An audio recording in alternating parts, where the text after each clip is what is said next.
Hi, everybody. Before we get into this review, I'd just like to say that my content as of late has been getting copyright struck for content and formats that are very similar to other kinds of reviews that are happening on YouTube that haven't been copyright struck.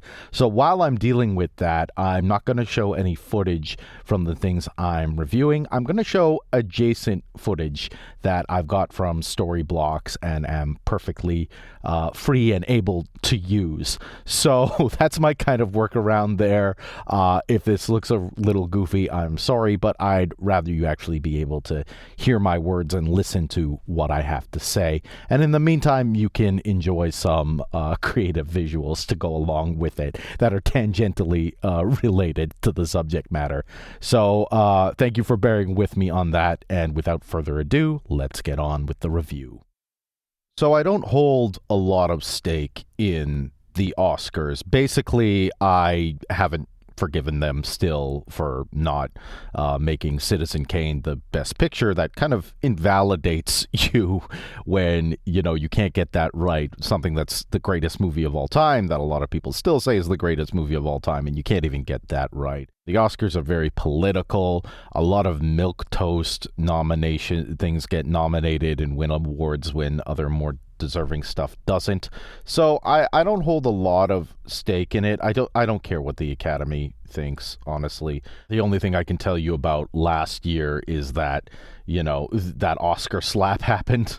That was the only kind of thing of note there. I couldn't even tell you who the best picture was until maybe a couple of days ago when somebody told me Coda won. Okay, I never saw it, but I probably should.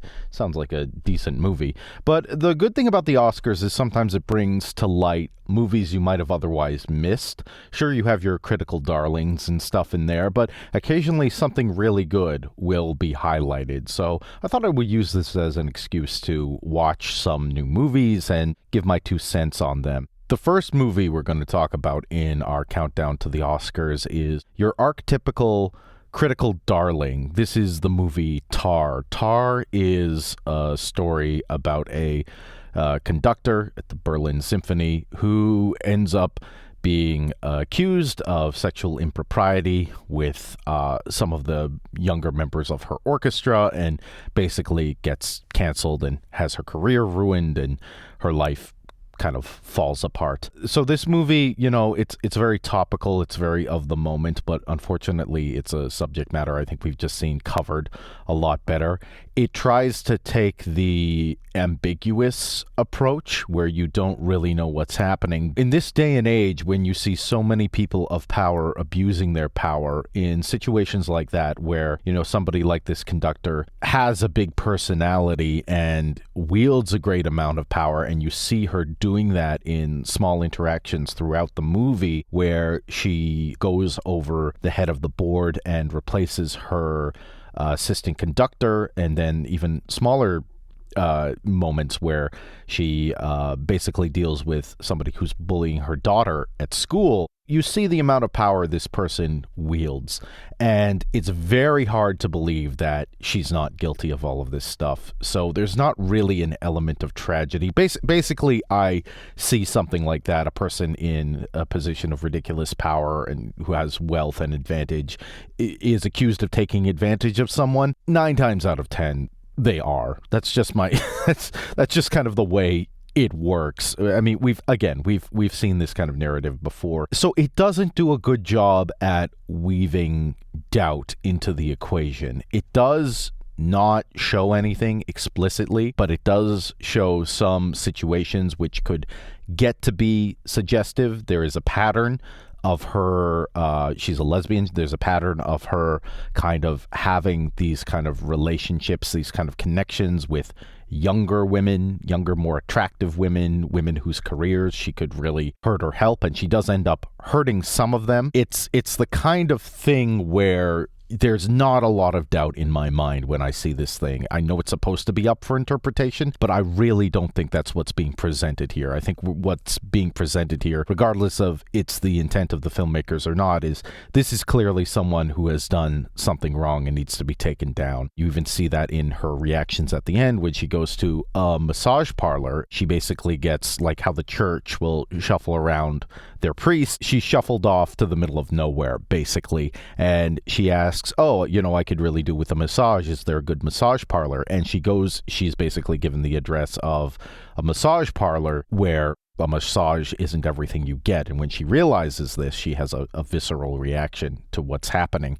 And I think it paints a very clear picture that she is someone who has abused these young women and destroyed many of their careers and in some cases their lives. So she's not a very sympathetic character at all, and the doubt isn't there. A movie or a play like Doubt, John Patrick Shanley's Doubt, which, has an amazing cast, Amy Adams and Viola Davis, Meryl Streep, the late, great Philip Seymour Hoffman in basically the tar role, basically the role of the accused. That weaves a great deal of more doubt into its narrative. It's a much better exploration of he said, she said kind of situation and the implications of that, where you're basically damned if you don't act, but if you act on suspicion and you have little else to go on, because of course all of this stuff happens behind closed doors, you could end up ruining someone's life, and that's also terrible. That deals with that subject matter so much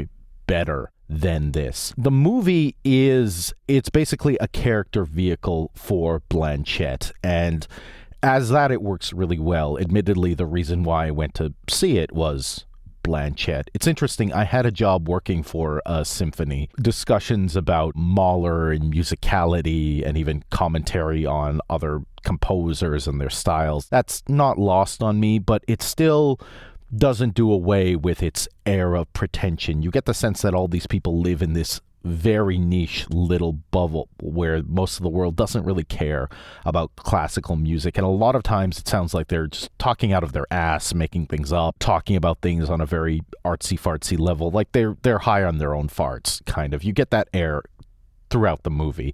I'm sure that these people are passionate, these characters are passionate, but it comes off as that. So it's kind of hard to relate to in that sense. It's a very well-made movie. There's one sequence that is great. It's a long, uninterrupted take. Cate Blanchette is giving a lecture at Juilliard to a bunch of future composers and has an argument with one of the young students who says, "Oh, I don't like Bach because, he was a racist and I'm black." Her response to that as, "What does that have to do with your reaction to his music?" is a very nice and very interesting takedown.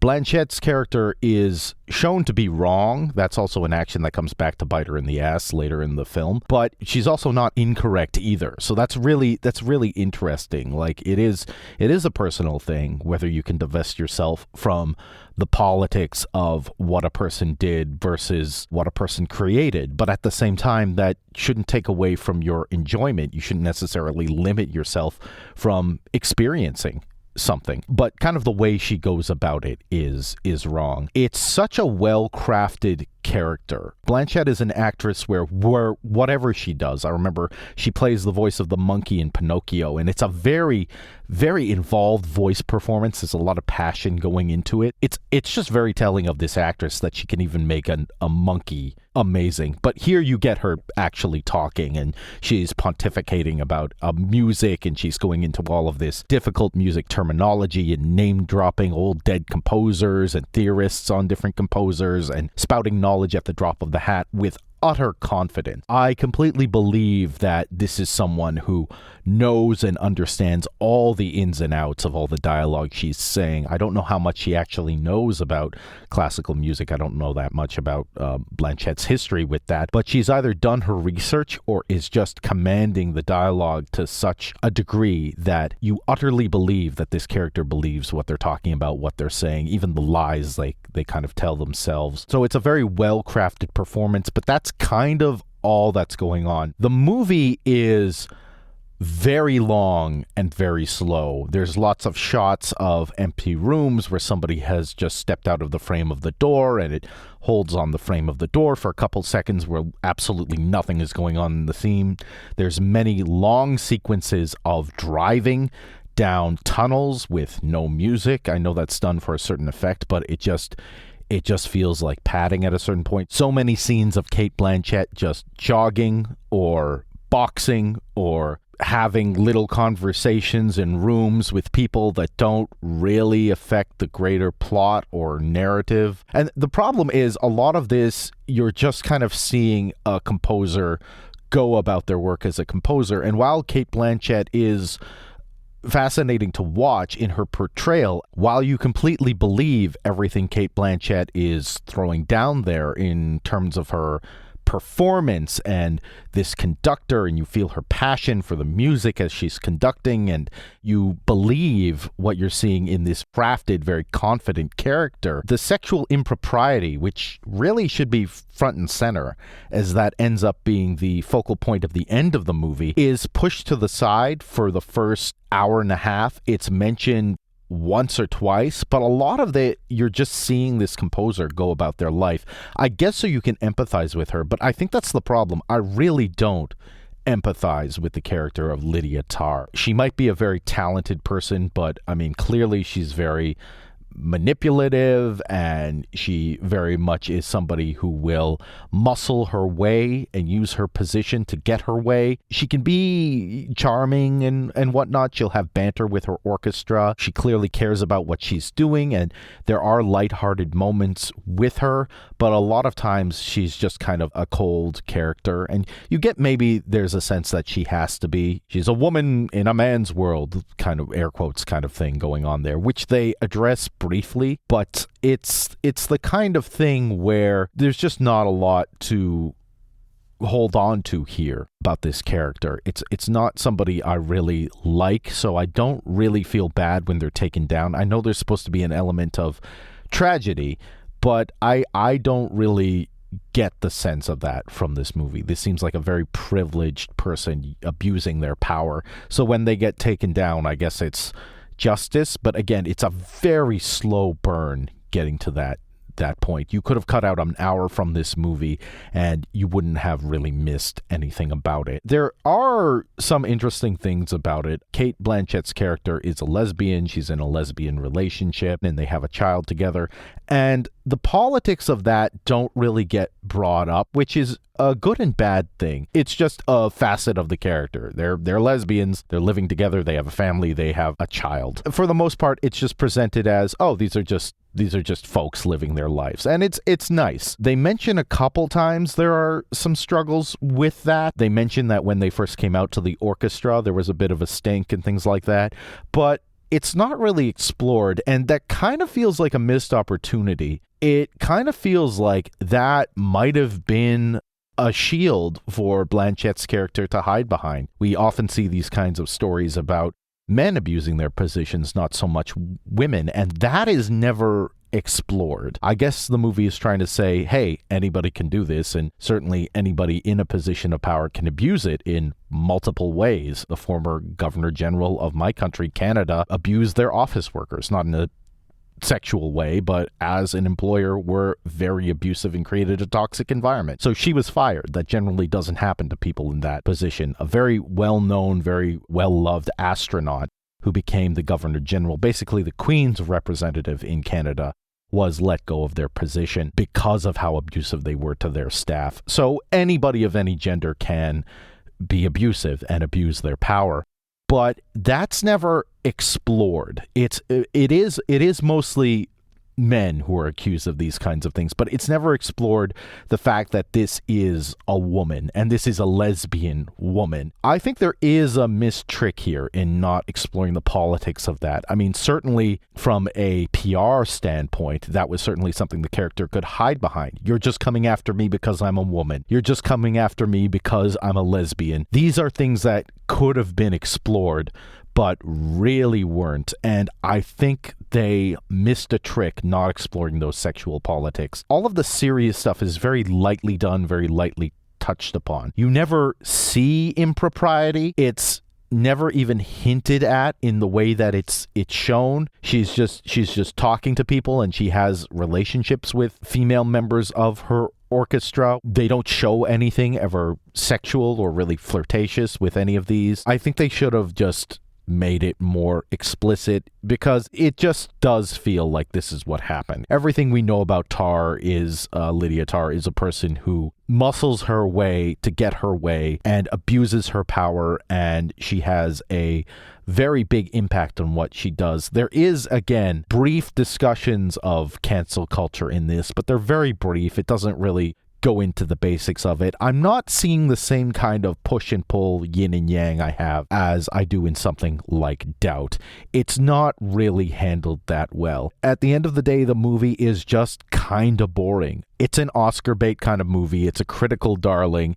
It's a actor vehicle. That's all it is. I can't really talk too much about the direction. Everything is well shot and well composed, but everything also looks very clean and sterile at the same time. And maybe that's just the environment we're in, this orchestra environment where everybody has to play together perfectly, although Tar does seem to emphasize kind of playing with passion, and even tells her orchestra that them knowing the piece so well is hurting it. So maybe that's a bit of irony there, that the film also feels very, very sterile and not very alive.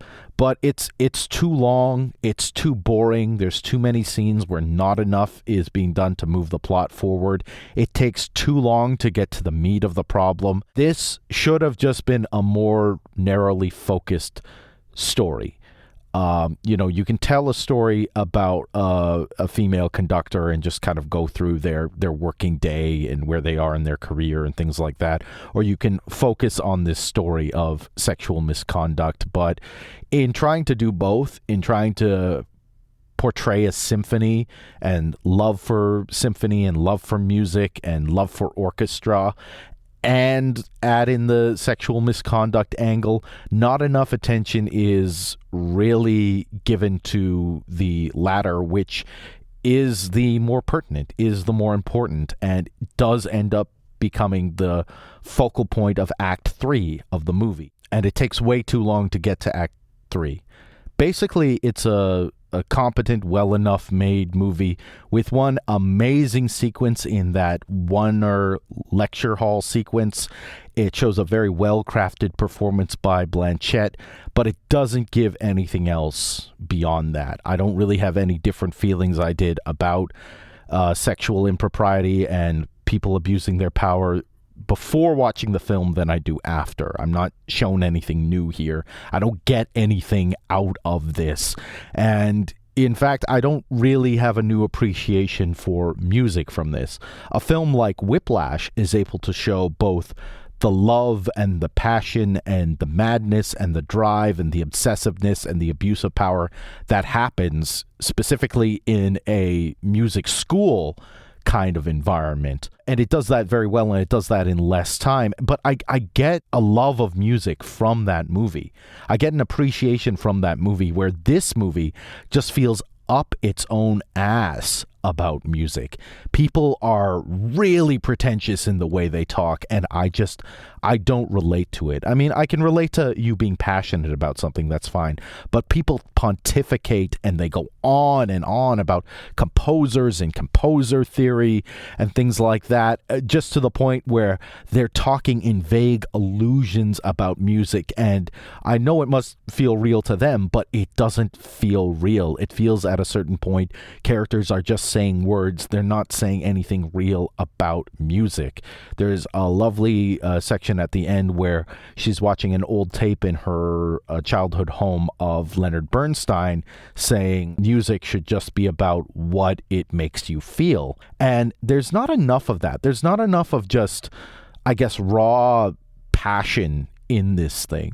Certainly, there's a physicality to Blanchette when she's composing and she's working with her orchestra, and that's nice to see. But when people talk and talk and talk and go on about dead composers and certain styles of music and just music theory and things like that, it bores me. It doesn't engage me. It just, most of the time, I'm just bored by the movie. I've seen better movies about music. I've seen better movies about sexual impropriety. The only thing you really have going here is that one great one-er sequence with Cate Blanchette in the lecture hall and her performance overall. There are even things about her performance that seem like they're missing a trick. In the beginning of the movie, we see Blanchette before going on stage to be interviewed, and she seems to be very nervous and fidgety and things like that. And the interviewer even remarks that she seems uncomfortable listening to somebody talk about all of her accomplishments, and they never go into detail about that. I always thought that would be part of the story. Maybe this is a story about her obsessiveness, or how she still feels inadequacy at this point, or maybe why she's still getting nervous before going on stage. That's never explored in any real detail.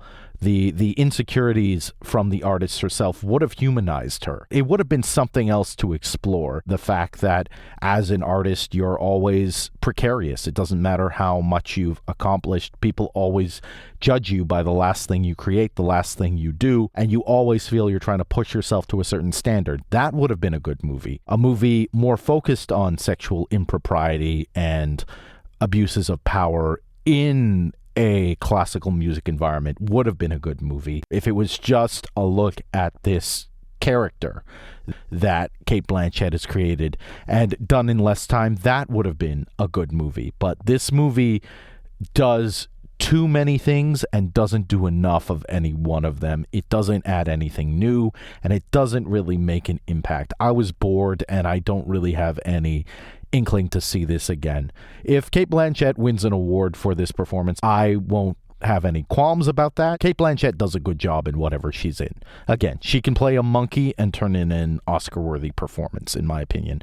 She is one of the best actresses working, and some recognition her way would not be amiss, but the movie itself is boring. If you're an actor and you just want to see how a actress at the top of her game creates a character and just fully embodies that character to the point where there's no chink in the armor, she always feels like she is that character in whatever situation, then yeah, you can give this movie a watch. But for a general viewing public, it's boring and it doesn't really say anything new. I can't recommend it. So all in all, I would give this movie a 60% C grade. It's not bad. It's not badly made by any means, but it's far too long and does far too little for me to recommend.